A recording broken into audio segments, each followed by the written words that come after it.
은혜의 주님께서 우리 찬양의 가사처럼 우리의 몸과 영을 새롭게 하는 복된 예배의 시간 되기를 기도합니다. 오늘은 마음 챙김 시리즈 5번째 아픈 마음 챙기기라는 제목으로 함께 요한복음 4장에 있는 말씀을 통해서 말씀 나누도록 하겠습니다. 예수님은 오늘 사마리아라는 곳을 지나시면서 한 여인과 대화를 하십니다. 이 사마리아는 많은 유대 사람들이 가기를 꺼려하는 그런 곳이었습니다. 그래서 남쪽 예루살렘에서 북쪽으로 올라갈 때 이 사마리아 지방을 피해가는 것이 대개 유대 사람들의 길이었습니다.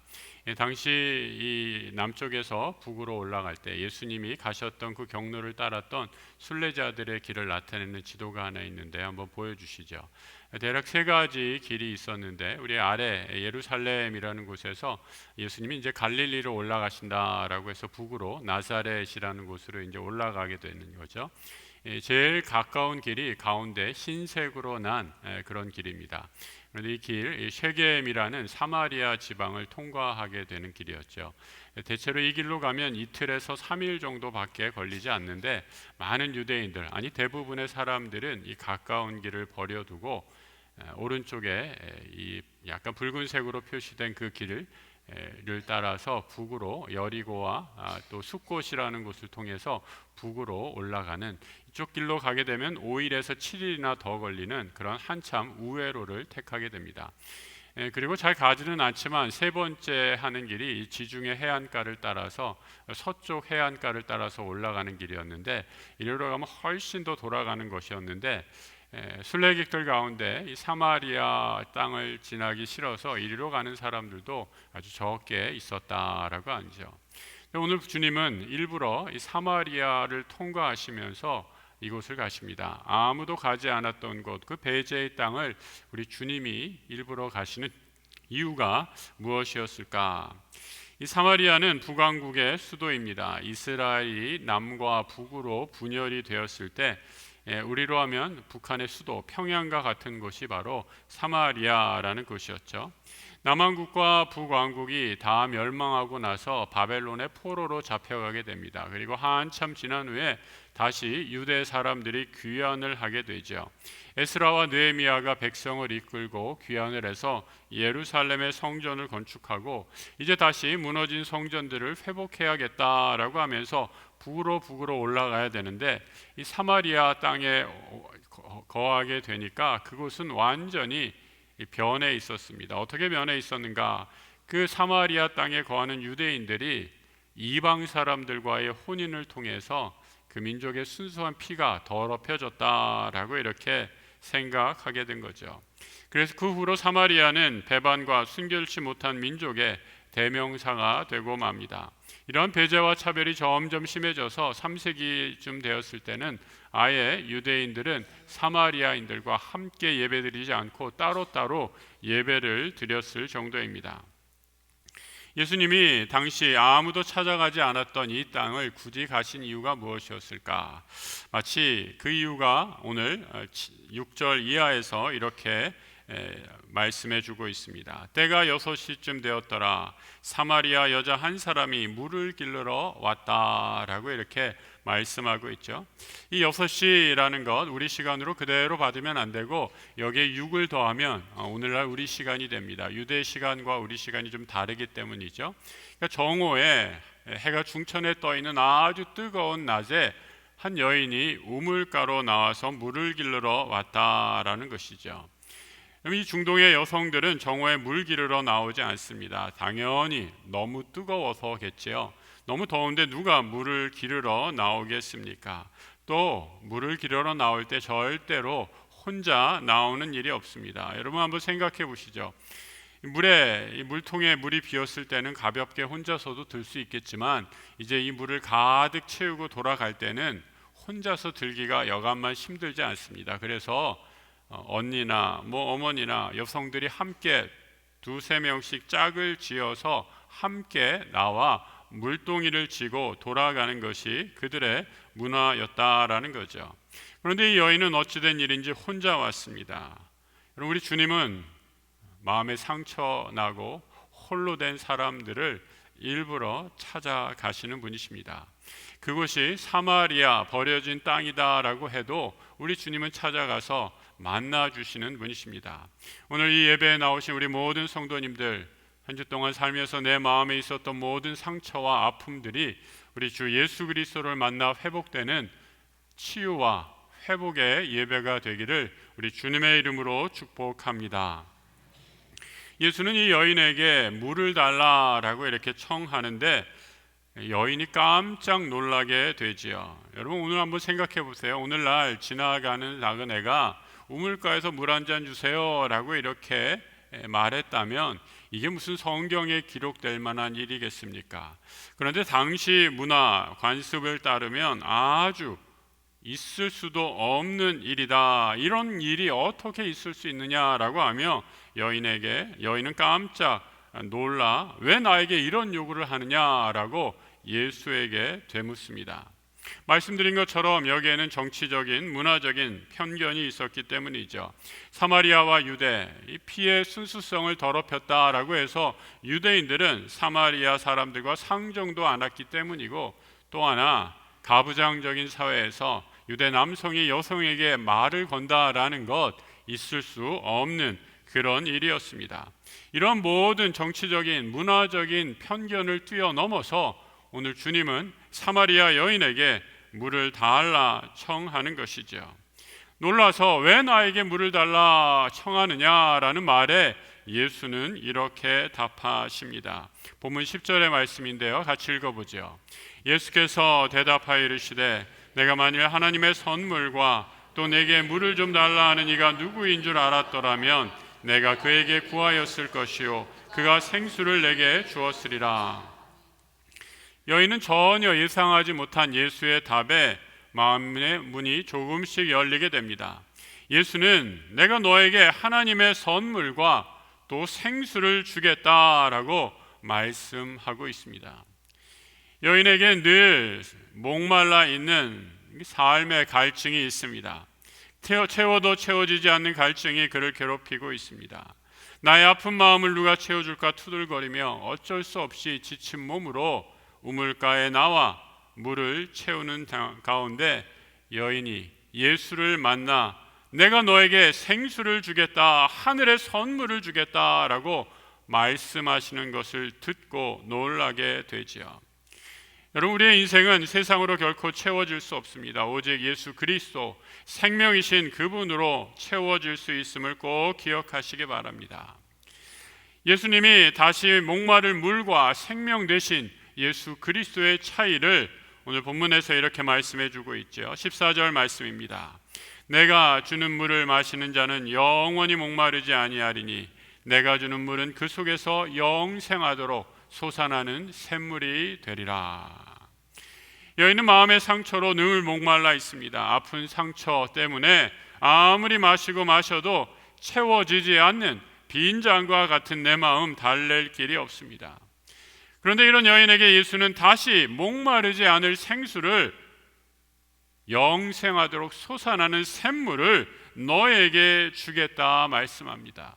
내가 주는 물은 저 깊은 우물에서 힘들게 길어오르는 그런 물이 아니라 생명의 물, 샘솟는 물이라 말씀하면서 이 물을 너에게 주겠다 말씀하죠.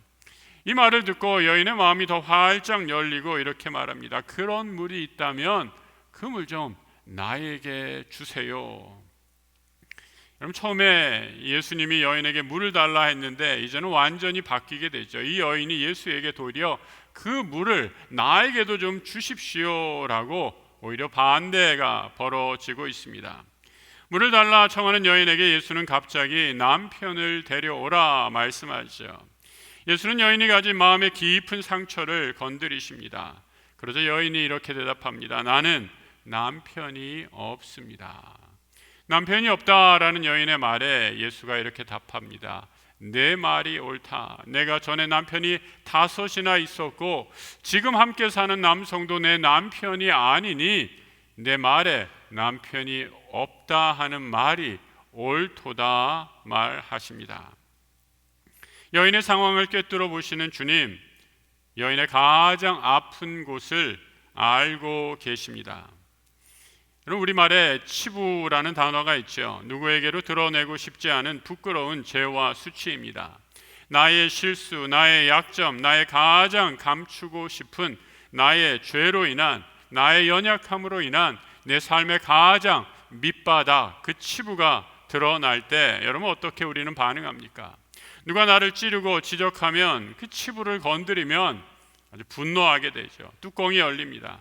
그러면서 화를 내는 것이 보통의 인지상정이라고 얘기할 수 있죠.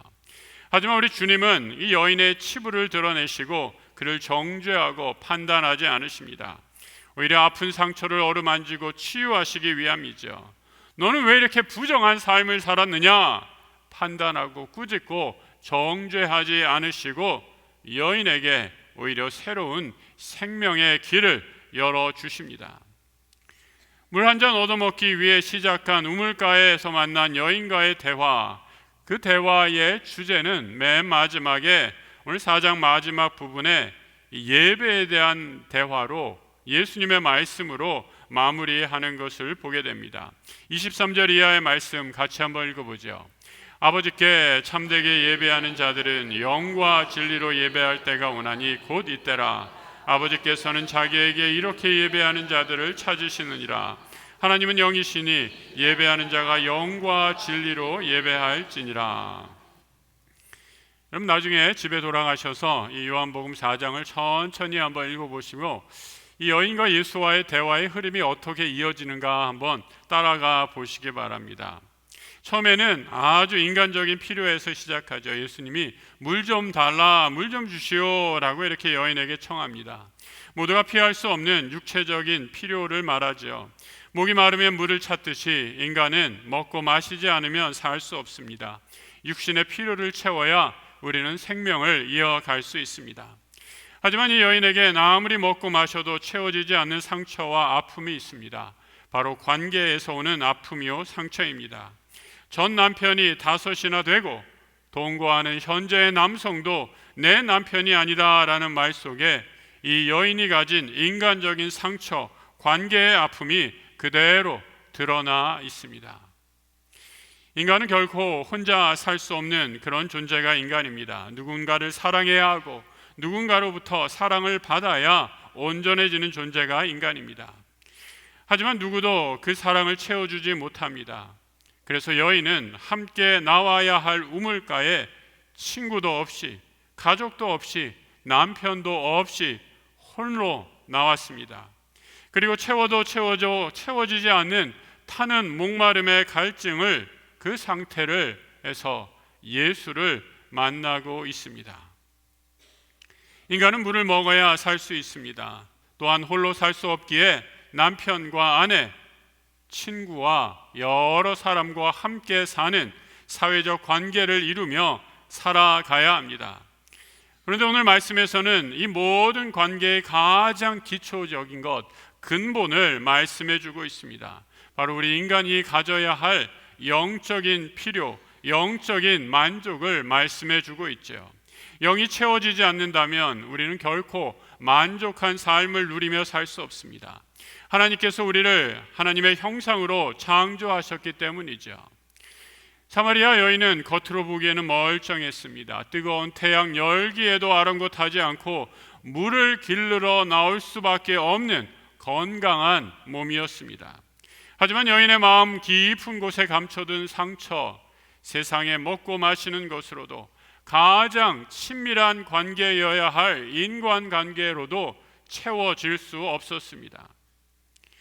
주님은 여인과의 대화를 마무리하면서 신령과 진정으로 예배할 때 온전한 치유와 만족을 얻으리라 말씀합니다. 몸이 아프면 병원에 가 진찰하고 또 약을 먹고 회복하듯이 영혼의 질병은 교회에 나와서 예배 드릴 때 치유되고 온전해질 수 있습니다. 여러분, 우리가 착각하는 것이 한 가지 있죠. 내가 하나님을 위해 예배하러 왔지라고 나오는 것으로 착각합니다. 잘못된 생각입니다. 아주 위험하고 교만한 생각이죠. 여러분, 물론 이렇게 갑자기 추워진 날 예배하러 오신 분들 얼마나 귀하고 소중한 분들인지 모릅니다. 하지만 예배의 중심은 내가 아닙니다. 하나님만이 우리 예배의 주인 되십니다. 하나님만이 나의 참 만족 되시기에 우리는 그분께 엎드려 경배하기 위해 이 자리에 나와 예배하는 것이죠. 하나님, 나 교회 예배 드리러 왔어요. 하나님, 나 이만큼 봉사합니다. 하나님, 나 이만큼 헌금하고 오늘도 이렇게 교회에서 살다가 갑니다 라고 얘기하면서 하나님을 이 교회당 안에만 가둬놓고 있지는 않습니까? 그리고 세상에 나가서는 하나님과는 아무런 상관없는 삶을 살고 있지는 않습니까? 신령과 진정으로 예배하는 태도가 결코 아닙니다. 신령과 진정으로 예배한다라는 것은 무슨 의미입니까? 사람이 육체적 필요를 충족하는 것으로 온전해질 수 없음을 아는 사람, 세상 사람 그 누구도 나에게 참된 만족을 줄 수 없다는 것을 아는 사람은 어떻게 합니까? 사슴이 시냇물을 찾아 헤매는 갈급함으로 하나님을 찾아 신령과 진정으로 예배의 자리로 나아갑니다. 예배라는 이 한 시간은 나를 살리고 예수의 생명이 나와 함께 하심을 다시 한번 확인하며 저 예배당의 문이 열렸을 때 이제 세상에 나가 예수와 함께 삶으로 예배드립니다 결단하고 나아가는 것이지요. 물과 빵은 육신을 위한 생필품입니다. 가족과 친지와 직장, 수많은 인간관계, 혼자 살 수 없는 인간에게 필수적인 사회적인 관계망입니다. 하지만 이 모든 것이 우리에겐 참된 만족을 줄 수가 없습니다. 먹고 마시며 함께 살아가는 인간관계의 그 모든 중심에 우리는 하나님이 계심을 고백해야 합니다. 이 사실을 깨닫고 삶으로 예배드리는 사람, 바울은 로마서에서 삶으로 드리는 예배가 온전한 예배임을 선포합니다. 로마서 12장 1절 이하 2절 이하의 말씀 같이 한번 읽어보죠. 형제들아, 내가 하나님의 모든 자비하심으로 너희를 권하노니 너희 몸을 하나님이 기뻐하시는 거룩한 산제물로 드리라. 이는 너희가 드릴 영적 예배니라. 너희는 이 세대를 본받지 말고 오직 마음을 새롭게 함으로 변화를 받아 하나님의 선하시고 기뻐하시고 온전하신 뜻이 무엇인지 분별하도록 하라.